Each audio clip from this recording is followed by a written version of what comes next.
پدر یعنی گرمی یک خانه،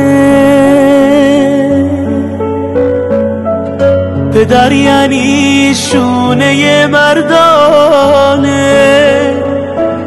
پدر یعنی اشک پنهانی، پدر یعنی قلب بارانی.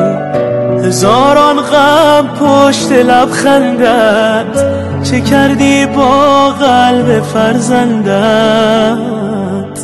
گذشتی از خودت تا جان بگیرم، من برای خستگی هایت بمیرم.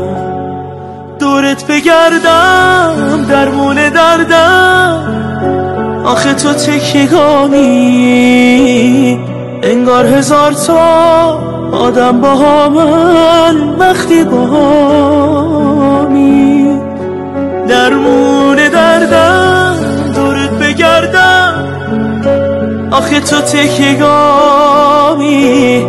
انگار هزار تا آدم با من وقتی با همی، وقتی با همی.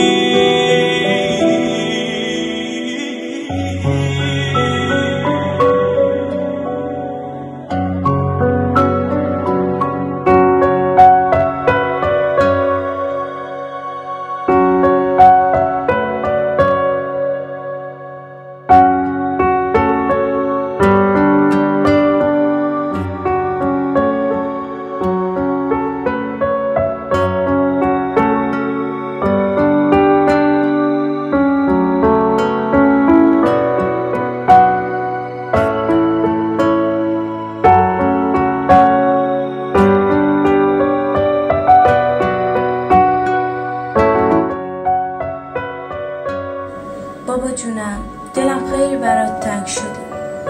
بابا جونم، این روزا قضیه خیلی به شما و امثال شما محتاجه.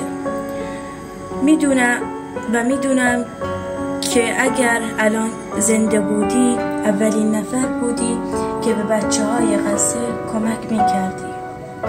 انشاءالله به زودی با گروه‌های مقاومتی پیروز خواهیم شد و قدس آزاد خواهد شد و راه شما را ادامه خواهیم